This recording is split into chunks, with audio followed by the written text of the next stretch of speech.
ಕಾರಣ ಮತ್ತಾರಿಂದಲೂ ಅಲ್ಲ, ಹಿರಣ್ಯ ಕಪುರದ ಅನಿವಾತ ಕವಚರು ಸ್ವರ್ಗ ಸ್ವಾಧೀನಪಡಿಸಿಕೊಂಡು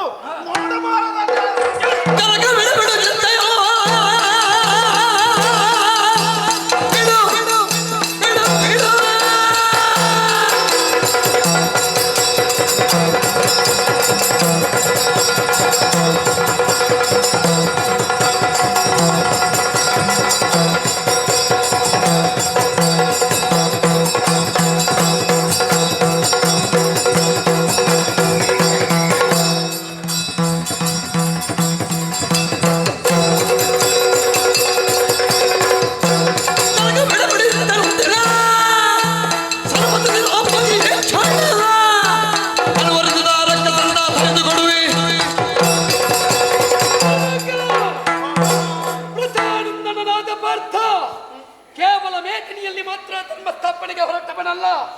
ದೇವಲೋಕದಲ್ಲಿ ಅವ್ಯಾಹತವಾಗಿ ಅನ್ಯಾಯ ಆಗುತ್ತದೆ ಅಂತಾದರೆ ನಾನೇ ಮುಂದೆ ಬರುತ್ತೇನೆ. ದುಷ್ಟ ಕೂಟ ಅಟ್ಟಹಾಸಗೆಯುತ್ತಾ ಇದೆ ಎನ್ನುವುದು ನನಗೂ ಗೊತ್ತು. ಲೋಕದಲ್ಲಿ ಎಲ್ಲರೂ ಕಾಯುವುದು ಮೇಲಿನವನೊಬ್ಬನನ್ನು ಕೆಳಗಿಳಿಸಬೇಕು ಅಂತ. ಅವರಿಗೆ ಗೊತ್ತಿಲ್ಲ, ಮೇಲೆ ಅವ ಇಲ್ಲದಿದ್ರೆ ನಮ್ಮ ಸಂಸ್ಕಾರ ನಾಶ ಆಗುತ್ತದೆ, ನಮ್ಮ ಸಂಸ್ಕೃತಿ ನಾಶ ಆಗುತ್ತದೆ. ನಾಳೆ ಪರಮ ಪವಿತ್ರವಾದ ಆರ್ಯಾವರ್ತದ ಸನಾತನ ಪರಂಪರೆಗೆ ಕುಂದಾಗುತ್ತದೆ ಎನ್ನುವ ಪರಿಕಲ್ಪನೆಯೇ ಇಲ್ಲದೆ ಹೋಗಿದೆ. ನೋವುಂಟಪ್ಪಯ್ಯ ನನಗೆ. ನಾವು ಮಾತಾಡಿದಾಗ ಕೆಲವರಿಗೆ ಬೇಸರ ಆಗುತ್ತದೆ. ನಾವು ಮಾತಾಡಿದ್ದನ್ನು ಇಚ್ಛೆ ಪಡುವವರಿಗಿಂತ ಹೆಚ್ಚು ನಮಗೆ ವಿರೋಧಿಗಳೇ ಈಗ ಹೆಚ್ಚಾಗುತ್ತಾ ಇದ್ದಾರಪ್ಪ. ಅಪ್ಪ, ಆದ್ದರಿಂದ ವಿರೋಧಕ್ಕೆ ತಲೆ ಕೊಡುವವನಲ್ಲ, ವಿರೋಧಿಗಳ ಮಂಡೆಯ ಮೇಲೆ ಮಾಡಿ ನಿಜವಾದ ಧರ್ಮದ ಭೂಮಿಯಿದು ಸನಾತನ ಧರ್ಮಕ್ಕೆ ತಡೆಯಾಗಿ ನಿಲ್ಲುವ ನಿವಾತ ಕವಚರು, ಕಾಲಕೇಯರು. ಜಿತೇಂದ್ರಿಯನಾಗಿದ್ದೇನೆ, ಯೋಚನೆ ಮಾಡಬೇಡಿ. ನಾನೇ ಅವರನ್ನು ಕೊಂದು ದೇವ ಭೂಮಿಗೆ ಬಂದ ಸಮಸ್ಯೆಯನ್ನು ಹೋಗಲಾಡಿಸ್ತೇನೆ. ಆಶೀರ್ವದಿಸಿ. ನಿನ್ನಂಥವರು ಬರಬೇಕು ಎನ್ನುವಂತಹ ಪ್ರತೀಕ್ಷೆಯಲ್ಲಿದ್ದವ ನಾನು. ಯಾವನು ಇಂದ್ರಿಯವನ್ನು ಗೆದ್ದಿದ್ದಾನೋ, ಯಾವನು ಜಿತಕಾಮನೋ ಅಂಥವರಿಂದ ಮಾತ್ರ ದುರುಳರಿಗೆ ಸಾವು. ಆದ ಕಾರಣ ಅವರನ್ನು ಕೊಂದು ಕಳೆದು ಮತ್ತೆ ನಿನ್ನನ್ನು ಕಾಣುತ್ತೇನೆ. ಆಮೇಲೆ ನಿನ್ನನ್ನು ಭೂಲೋಕಕ್ಕೆ ಕಳಿಸಿ ಮಾತಲ್ಲಿ ಸಿದ್ಧವಾಗಿದ್ದಾನೆ. ಹೌದು.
ಮಾತಲಿಗೆ ಸಾರಥಿಯಾಗಿ ಉತ್ತಮ ಅಶ್ವಗಳನ್ನು ರಥಕ್ಕೆ ಕಟ್ಟುವುದರ ಮೂಲಕವಾಗಿ ಈ ಕ್ಷಣವೇ ಹಿರಣ್ಯಕಪುರದ ಕಡೆಗೆ ಸಾಗುವುದಕ್ಕೆ ಬೇಕಾಗಿ ಸಕಲ ಸಿದ್ಧತೆಯೂ ಕೊಂಡಿರುವಾಗ ಅದೋ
ಬಂದಿದ್ದಾರಂತೆ, ಅವನನ್ನು ಎದುರಿಸಬೇಕು.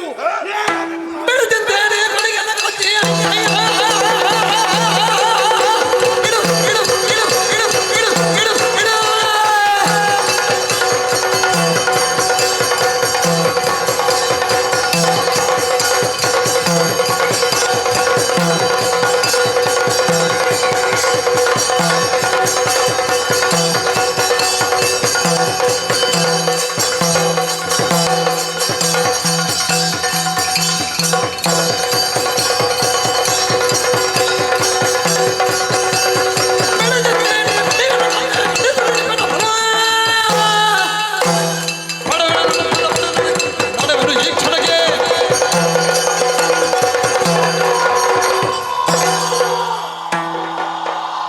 ಇದುವರೆಗೆ ಯಾರು ಕೂಡ ಈ ಹಿರಣ್ಯಕ ಪಟ್ಟಣವನ್ನು ಪ್ರವೇಶಿಸಿದ್ದಿಲ್ಲ. ಯಾಕೆ? ನಮ್ಮ ಪರಂಪರೆ ಅಂತಹದ್ದು.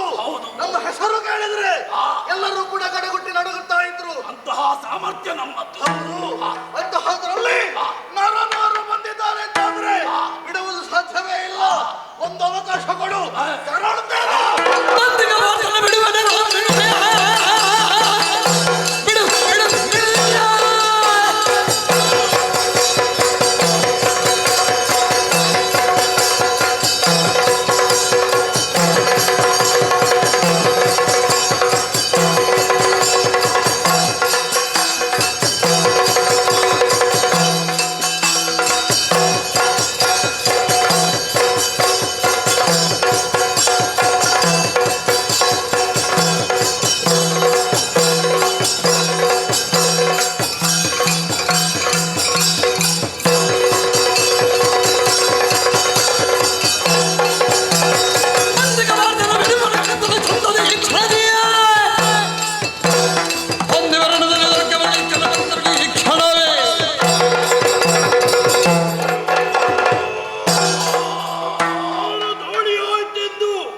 ಪರಿಪರಿಯಾಗಿ ಚಿಂತಿಸುವುದು ಬೇಡ. ಬ್ರಹ್ಮದೇವರ ಹೊರಬಲವಿದೆ. ಸಕಲ ಸೇನೆಯನ್ನು ಕೂಡಿಕೊಂಡು ಎದುರಿಸೋಣ.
ಸಾಮಾನ್ಯದವನೆಂದು ಭಾವಿಸದಿರು.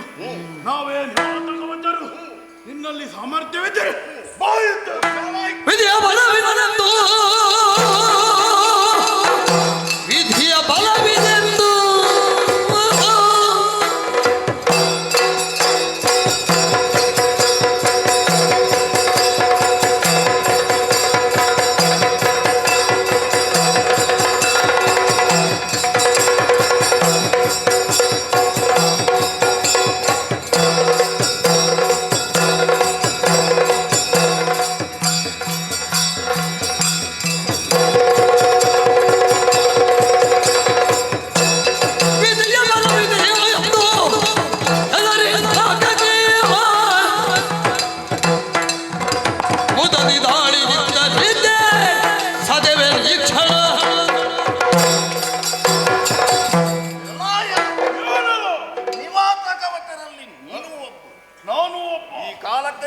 ಹಸ್ತಿನಾಪುರದ ಕಡೆಗೆ ನಾನು ದಾಳಿಯಲ್ಲಿದ್ದೇನೆ ಅಂತೇಳಿ ಸಾಮಾನ್ಯನೆಂದು ನೀನು ಗ್ರಹಿಸಕೂಡದು. ಮತ್ತೆ ವಿಧಿಯ ಅನುಗ್ರಹವನ್ನು ಸಂಪಾದಿಸಿದವರು ಲೋಕಮೂರರಲ್ಲಿಯೂ ನಮ್ಮನ್ನು ಹೇಳುವವರು ಕೇಳುವವರು ಮತ್ತೊಬ್ಬರಿಲ್ಲ. ನಾವೇ ಜಗದೇಕ ವೀರರು ಅನ್ನುವಂತಹ ಒಂದು ವಿಶ್ವಾಸ ಇದ್ರೆ ಅದನ್ನು ಇಲ್ಲಿಗೆ ನಿಲ್ಲಿಸಬೇಕು. ನಿಮ್ಮನ್ನು ಶಿಕ್ಷಿಸುವಲ್ಲಿ ಈ ಕಾಲಕ್ಕೆ ಬಂದವ ಯಾರು? ನಾನೇ ಅರ್ಜುನ. ಸಾಧ್ಯ ಉಂಟೆ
ಜಗದೇಕ ವೀರರಂತೆ ಆ ಬಾರಿನ ಅಹಂಕಾರವೇ ಸ್ವಇಚ್ಛೆಯಿಂದ ಈ ಹಿರಣ್ಯಕ ಪಟ್ಟಣದಲ್ಲಿ ವಾಸವಾಗಿದ್ದವರು ನಾವು ಸ್ವರ್ಗವನ್ನು ಗೆದ್ದೆವು. ಯಾಕೆ? ನಮಗೆ ಹಳೆಯ ದ್ವೇಷ, ನಮ್ಮ ಪರಂಪರೆಯ ಅಂತಹದ್ದು.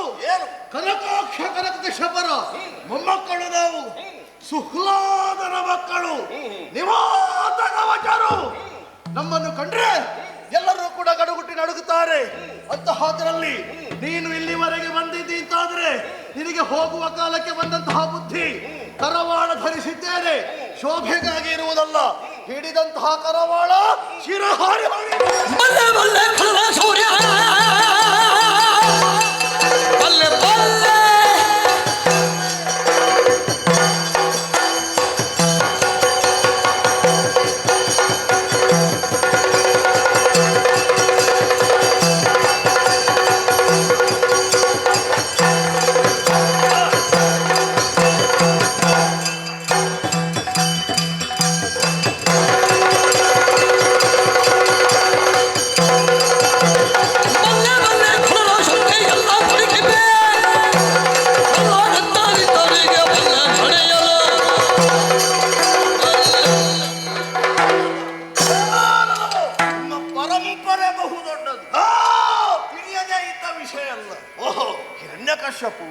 ಹಿರಣ್ಯಾಕ್ಷ ಆದಿದೈತ್ಯರನ್ನೇ ಪ್ರಪಂಚ ಮುಖದಲ್ಲಿ ಗುರುತಿಸಿಕೊಂಡವು. ಗೊತ್ತಿದೆ ನಿನಗೆ? ಅನಾಚಾರದ ಪಥದಲ್ಲೇ ಸಾಗಿದರ ದ್ಯೋತಕವಾಗಿ ಅವರು ಹಸುವನ್ನು ಈಗಿದರು. ಯಾವುದಯ್ಯ ಅನಾಚಾರ?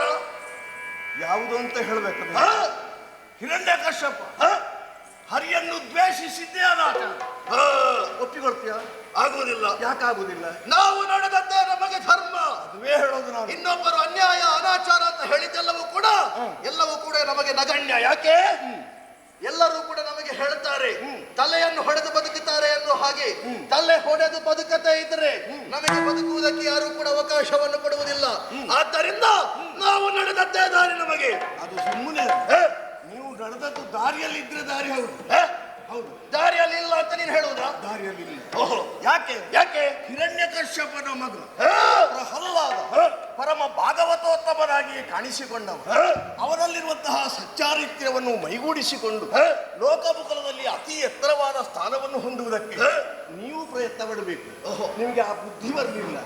ಯಾಕೆ? ಯಾಕೆ? ಹಿರಣ್ಯಕಶ್ಯಪ ಅಲ್ಲ ಹಿರಣ್ಯಾಕ್ಷ ಇವರದ್ದೇ ಗುಣವನ್ನು ಮೈಗೂಡಿಸಿಕೊಂಡು ಅಜೇರಾಗಿರ್ತೇವೆ ಅನ್ನುವ ತತ್ವ ನಿಲುಮೆ ನಿಮ್ಮದು. ಅಷ್ಟು ಸಾಮರ್ಥ್ಯ ನಮ್ಮಲ್ಲಿದೆ. ನಿಮ್ಮ ಸಾಮರ್ಥ್ಯ ಉಂಟು ಎಂದ ಮಾತ್ರಕ್ಕೆ ಸ್ವರ್ಗಲೋಕಕ್ಕೆ ಹಾಕುವುದಲ್ಲ ನಮ್ಮ ಲಕ್ಷ್ಯವೇ ಅದು. ನಿಮ್ಮ ಲಕ್ಷ್ಯ ಇರಬಹುದು. ಆಸೆ ಅನ್ನುವುದು ಆಕಾಶಕ್ಕಿಂತ ಅಗಲವಾಗಿರಬಾರದು. ಅದಕ್ಕೊಂದು ಇತಿ ಬೇಕು, ಮಿತಿ ಬೇಕು. ನಮ್ಮ ಇತಿಮಿತಿಯಲ್ಲೇ ವ್ಯವಹರಿಸಿದವರು ಪಾತಾಳ ಲೋಕದಲ್ಲಿ ಇದ್ದುಕೊಂಡು ಅದನ್ನು ಸ್ವರ್ಗವಾಗಿಸುವುದಕ್ಕೆ ನಿನ್ನ ಪ್ರಯತ್ನ ಶ್ರಮ ಬೇಕಾಗಿತ್ತು. ನೀನು ಪಾತಾಳಕ್ಕೆ ಬಂದಿದ್ದೀಯೇನೋ? ಪಾತಾಳಕ್ಕೆ ಬರುವುದು ಬೇಡ, ಅಗತ್ಯ ಇಲ್ಲ. ಆದ್ರೆ ನೀವು ಸ್ವರ್ಗವನ್ನು ಏರಿದ್ದು ತಪ್ಪು ಅಂತ ಒಮ್ಮೆ ಹೇಳ್ತಾ ನಮ್ಮ ಹಿರಣ್ಯಕ ಪಟ್ಟಣಕ್ಕೆ ಬಂದು ನೋಡು, ಬಂಗಾರದ ವರ್ಣದಿಂದ ಶೋಭಿಸುತ್ತಾ ಇದೆ. ಬಂಗಾರ ಇರ್ಲಿ, ಮತ್ತೊಂದು ಇರ್ಲಿ, ಸ್ವರ್ಗ ಲೋಕಕ್ಕೆ ನೀವು ದಾಳಿ ಇಟ್ಟದ್ದು ಅದು ಅಕ್ಷಮ್ಯಾಪರ. ಕಾರಣವಿದ್ದ ಸ್ವರ್ಗಕ್ಕೆ ದಾಳಿಯನ್ನು ಇಟ್ಟಿದ್ದೇವೆ. ಏನು? ಯಾಕೆ ಗೊತ್ತೋ? ಗೊತ್ತಿಲ್ಲ. ಹಿರಣ್ಯಕ ಪಟ್ಟಣದಲ್ಲಿ ಇಲ್ಲದೆ ಇರುವಂತಹ ವಸ್ತುಗಳೆಲ್ಲವೂ ಕೂಡ ಸ್ವರ್ಗ ಲೋಕದಲ್ಲಿವೆ. ಅವುಗಳು ನಮಗೆ ಬೇಕು ಎನ್ನುವ ಕಾರಣದಿಂದಾಗಿ ದಾಳಿಯನ್ನಿಟ್ಟದ್ದು. ಸ್ವರ್ಗ ಲೋಕದಲ್ಲಿರುವಂತಹ ಸುವಸ್ತುಗಳು ಬೇಕು ಎಂದ ಮಾತ್ರಕ್ಕೆ ಲಭ್ಯವಾಗುವುದಲ್ಲ. ಸಾಮರ್ಥ್ಯದಿಂದ ಅದಕ್ಕೆ ಆದಂತಹ ಅರ್ಹತೆ, ಅದನ್ನು ಗಳಿಸುವಲ್ಲಿ ಪಡೆಯುವ ಪುಣ್ಯ, ಇದನ್ನೆಲ್ಲ ಸಮೀಕರಿಸಿಕೊಂಡು ನಮಗೆ ಎತ್ತರವಾದ ಸ್ಥಾನವನ್ನು ಏರಬಹುದು. ನಮಗೆ ಪುಣ್ಯ ಬೇಕು ಅಂತಿಲ್ಲ. ಬುದ್ಧಿಗಳಿಗೆ ಒಂದು ಅಂತ ಬರಲಿ. ಪುಣ್ಯದಿಂದ ಸಂಪಾದಿಸಿದ್ದು ಸ್ವರ್ಗದ ಪೀಠ. ನಮಗೆ ಪುಣ್ಯದಿಂದ ಬೇಕು ಅಂತಲ್ಲ, ಸಾಮರ್ಥ್ಯದಿಂದ ಪಡೆದುಕೊಳ್ಳಬೇಕಾದದ್ದನ್ನು ಸಾಮರ್ಥ್ಯದಿಂದಲೇ ಪಡೆದುಕೊಂಡಿದ್ದೇವೆ. ಪ್ರಪಂಚ ಮುಖದಲ್ಲಿ ಮೂರು ಲೋಕಗಳಲ್ಲಿ ಪುಣ್ಯ ಲೋಕ ಅಂತ ಹೆಸರಿರುವುದು ದೇವಲೋಕಕ್ಕೆ. ಅದಕ್ಕಾಗಿ ಅಲ್ಲಿವರೆಗೆ ಲಕ್ಷ್ಯವನ್ನಿರಿಸಿದ್ದು. ಅಲ್ಲಿ ಪಾಪಿಗಳಿಗೆ ಸ್ಥಾನ ಇರುವುದಲ್ಲ, ಪುಣ್ಯಾತ್ಮರಿಗೆ ಮಾತ್ರ. ನಾವು ಪುಣ್ಯಾತ್ಮರಾದ ಅಂತ ಕಾರಣವೇ ನೀವು ಹೇಳಿಕೊಳ್ಳೋದು ಅಲ್ಲ, ನೀವು ದುರಾತ್ಮರು. ಯಾರು ಹೇಳಿದ್ದು? ನಿಮ್ಮಂತವರಿಗೆ ಇಷ್ಟು ಹೊತ್ತು ನಾನು ಅವಕಾಶ ಕೊಟ್ಟಲ್ಲ, ಅದು ನನ್ನ ತಪ್ಪು. ನಿನಗೆ ಅವಕಾಶ ಕೊಟ್ಟದ್ದು ನನ್ನ ತಪ್ಪು. ಬಂದವ ದೇವೇಂದ್ರ ಅಲ್ಲ, ದೇವೇಂದ್ರನ ಕುಮಾರ. ದೇವೇಂದ್ರನನ್ನೇ ಸೋಲಿಸಿದ್ದೇವೆ ಎಂದು ನೀನು ಯಾವ ಲೆಕ್ಕವೋ? ಆ ಚಂದವನ್ನೊಮ್ಮೆ ನನಗೂ ಕಾಡಬೇಕು.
ಅಯ್ಯ, ಯುದ್ಧಕ್ಕಾಗಿ ಬರಬೇಕು ಅಂತೇಳಿ ಆದ್ರೆ ಏನಾದ್ರೂ ಶತ್ರುತ್ವ ಎಂಬುದು ಬೇಕು. ಯಾಕಾಗಿ ಬಂದಿದ್ದಿ? ಯಾರು ನೀನು?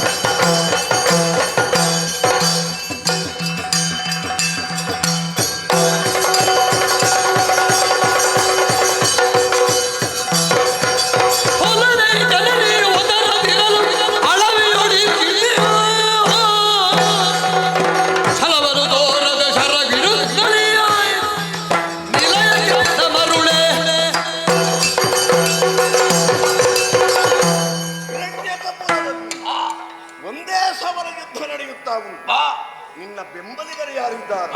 ಅಲ್ಲ, ಪ್ರಮುಖರು ಯಾರಿದ್ದಾರೆ? ನನ್ನಲ್ಲಿ ಬವರವನ್ನು ಕೊಟ್ಟುದರ ಪರಿಣಾಮವಾಗಿ ಓಡಿ ಹೋಗುತ್ತಾ ಇದ್ದ ನೀನೊಬ್ಬ ಬಂದು ದ್ವೇಷ ಕೇಳ್ತಾ ಇದ್ದ. ದ್ವೇಷ ಬೇರೆ ಏನೂ ಅಲ್ಲ, ಸ್ವರ್ಗವನ್ನು ಪ್ರವೇಶಿಸಿದವರು ಶಿಕ್ಷಿಸುವುದು ಅನಿವಾರ್ಯವಾಗಿ. ಅದಕ್ಕಾಗಿ ಇದು ಹಿರಣ್ಯಕಪಟ್ಟಣ ನಾನು ನಿರ್ಮಿಸಿದಂತಹ ನನ್ನ ಊರಿಗೆ ಬಂದು. ನಿನ್ನ ಊರಿಗೆ ಯಾಕೆ ಬಂದೆ? ಯಾಕೆ ಬಂದೆ? ನಿನ್ನ ಸಂತಾನವನ್ನೇ ಅಳಿಸಬೇಕು ಅಂತ ಹೇಳೋದು. ಅಂತಹ ನಿನ್ನ ಸಂತಾನವನ್ನು ನಾನು ಅಳಿಸ್ತೇನೆ.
ಏಕಕಾಲದಲ್ಲಿ ಯುದ್ಧವನ್ನು ಮಾಡಬೇಕು.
ಹರ್ಷೋದ್ಗಾರವನ್ನು ಮಾಡುತ್ತಾ ಇದ್ದ.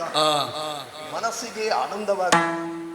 ಕಾರಣ ಬೇರೆ ಇರುವಲ್ಲ, ಹಿತಕಾಮನಾಗಿ ಅದೋ ಸ್ಥಿತಪ್ರಜ್ಞೆ ನಡೆಸಿಕೊಂಡು ಯಾವ ಕ್ಷಾತ್ರೇಯ ವೀರನೊಬ್ಬ ಇರ್ತಾನೆ ಅಂಥವರಿಂದಲೇ ಮರಣ ಅನ್ನುವುದು ಈ ನಿಯಮ. ಹೀಗಿರುವಾಗ ಅಂಥವರನ್ನು ದೆಸೆಗೆಡಿಸುವಲ್ಲಿ ನನಗೊಂದು ಅವಕಾಶವೂ ಸಿಕ್ಕಿ ಬಂದಿದೆ. ನಿವಾತ ಕವಚರ ವಧೆಯಾಗಿದೆ. ಸಿಹಿ ಸುದ್ದಿಯನ್ನು ಹೇಳಬೇಕಾಗಿದೆ. ಇಲ್ಲಿ ಅಣ್ಣ ಧರ್ಮರಾಯನನ್ನು ನಡೀತೇನೆ.